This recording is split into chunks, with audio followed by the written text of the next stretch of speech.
Hello, it is Swenn, and this is a new episode of the podcast. And I know it's been a while since I've uploaded anything, but I had to get a new cord. We got the new cord, and now the input is working, so we got the mic set up, and we're golden. But anyway, Timberwolves finally, the day finally came. D'Angelo Russell finally made his debut with the Timberwolves. Finally debuted with his best friend Cat, and it looked really good. I'm very impressed by what I saw from the first game, especially against one of, if not the best, defensive teams in the league. They were ranked second, I think, in defensive efficiency, and they are also the first ranked transition team in the league. So you combine that with playing in Toronto at a sellout stadium, one of the hardest places to play.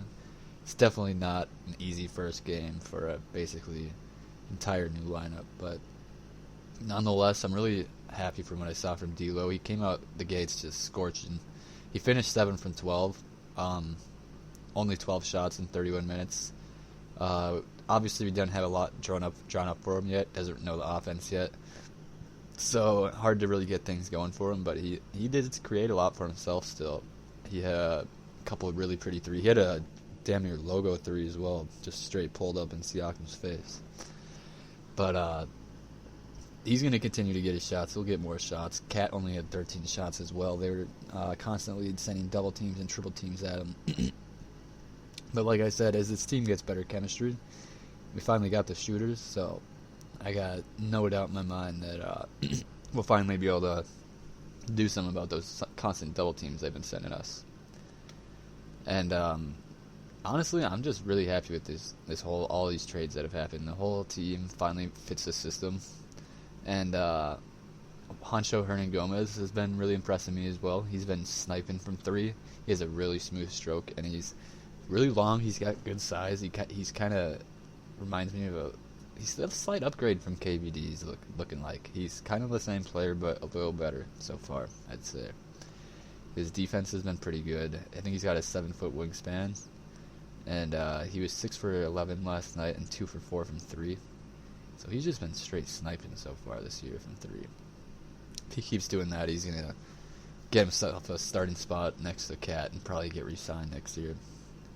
Malik Beasley kind of wasn't too hot out of the gates. He hit some threes he could have hit, but he finished still with a pretty solid game. He was 5 for 12, 2 for 6 from 3, 15 points. Malik Beasley's been balling the first two games. The first game especially, he had 7 threes, I believe it was, or was it 6? I think it was 7. But nonetheless, that's just super impressive. And we also got one of the good Culver games last night. You're either gonna get from Culver, you're either gonna get the lost puppy walking around, not knowing, kind of just like not feeling it. Well, I mean, I'm not trying to drag him. I know he's a rookie, but at this point he's inconsistent. You might get like a player who's looking like an all-star one night, and then you might get a player who looks like he probably is a second-round draft pick some nights. It's a big confidence thing for him right now, and his shooting stroke's a little inconsistent. But as a rookie, it's kind of expected. He was 2 for 4 from 3 last night, so I have no doubt that he's gonna continue to improve. He's a player that I said before the draft, I do think he's going to end up being... People might hate me for this and might think I'm biased, but I do have me on record of saying this before the draft, that I did think that he would be better in the long run than R.J. Barrett. But R.J. Barrett will probably look a little better right away statistically because he'll have more opportunity and he's a little more polished already. But I really do think the intangibles and the defensive upside and the length and the versatility of Jarrett Culver is going to pay off in the end. He's going to have the better career in my opinion. Josh Okogie, he was 3 for 6, 0 for 3 from 3 last night. He hasn't been hitting his 3 at all lately, sadly, but he's still been finding ways to make himself very effective. He's been rebounding very well, and like I said, he was 3 for 3 besides the 3. So he just needs to start hitting his 3s, and he's going to be a huge part for us. And hang on a second, I'm just now noticing something reading this. Jake Layman has an illness now? So, I'm just reading the injury report, and it says injury/illness. Does that mean... It better mean one of the two. If he's sick, too, that's just ridiculous. We don't need another illness bug running around. Naz Reid also only played 9 minutes last night. I kind of wish he got a little more. He had 8 and 3 in 9 minutes. So, I mean, that's pretty damn good. He was 2 for 5, 1 for 1 from 3. So, yeah, I would have liked to see him get more run for sure. Another player I'm really happy with from the trade is James Johnson. He got a lot of run last night, but I don't think he'll continue to get 27 minutes a game, especially when Layman gets back. I'm sure that's going to take away the minutes from Crab and probably cut into James Johnson as well. But the first and second quarter were another really amazing start for us. We had 36 points in the first quarter and 39 points in the second quarter, and that's just, like I said, that's against the second best defense in the league efficiency-wise. So that's something to be proud of. But the third quarter was not pretty. We came out getting 19 points in the third quarter. That was really the only difference of the game. First quarter, they outscored us by 4. The second quarter, we outscored them by 5. And the fourth quarter, we outscored them by 1. But the third quarter, we got outscored by 13. My bad. So, yeah, that's kind of, the third quarter is definitely what lost us there. I'm going to pull up the third quarter stats real quick and see what really went wrong here. So the third quarter, really nobody could make anything. D'Lo is 2 for 3. He did have 3 turnovers.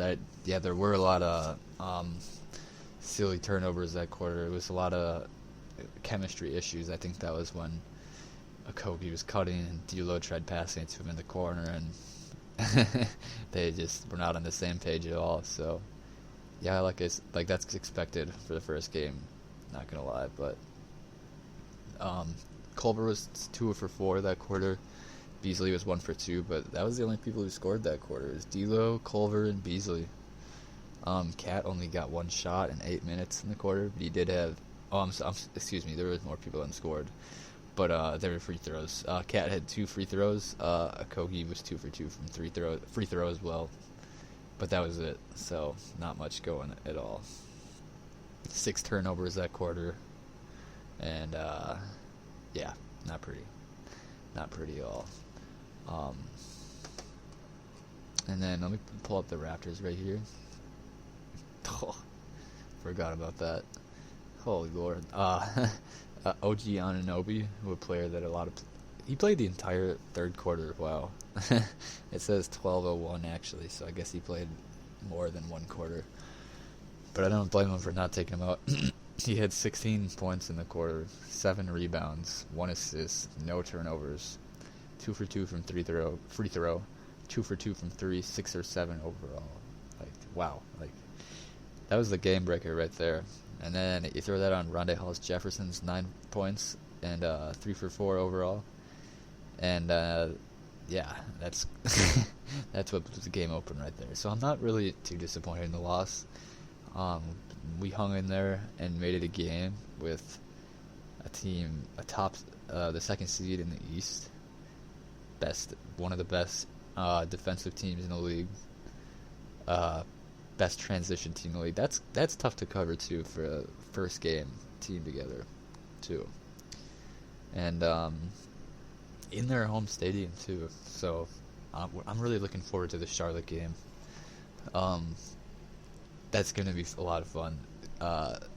Cat and D'Lo buying the 2,000 tickets for fans. The place is going to be absolutely packed. It should be. I don't want to see an empty seat. I want to see a place rocking more than it has since KG's time.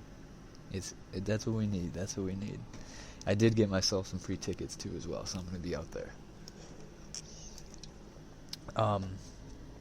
But against Charlotte, I think that game, the last game before All-Star break, I do think we should take the win for sure. I think Cat's going to dominate because he couldn't get anything going. Toronto is one of the best teams defending centers with their triple teams and collapsing.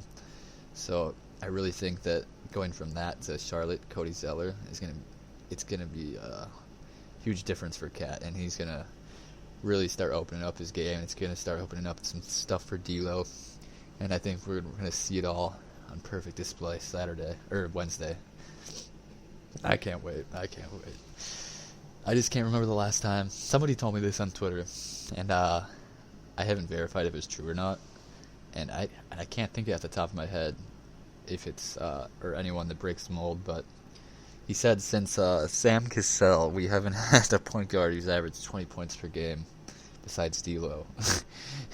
And that's not fair. We don't deserve that. No one deserves that.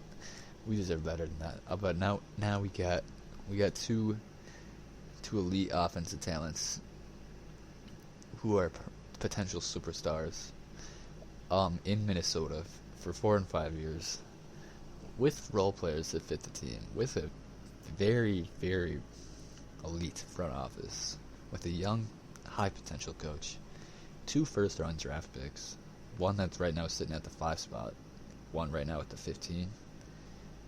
The sky's the limit right now.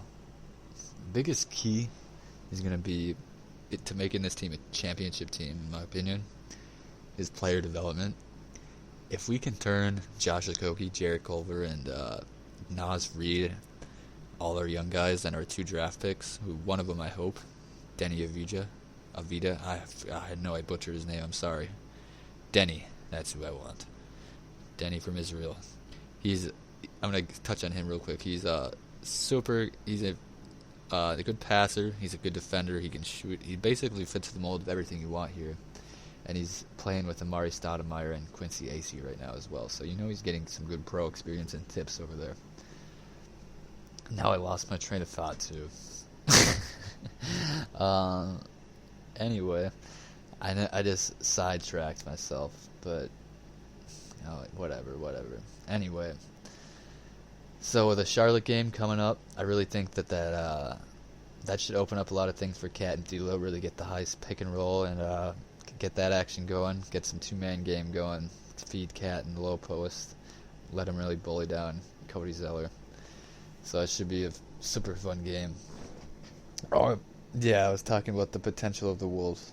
But, yeah, the player development is going to be huge for how far we can go. Because if Okogie and Culver and etc. can develop shots and become, elite 3-and-D players around Cat and D'Lo, the sky's truly the limit there.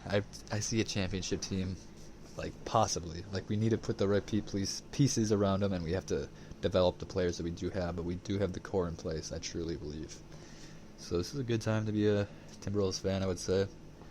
And about a week ago, I would say the complete opposite. So, happy times. Goodbye, my friends. Peace.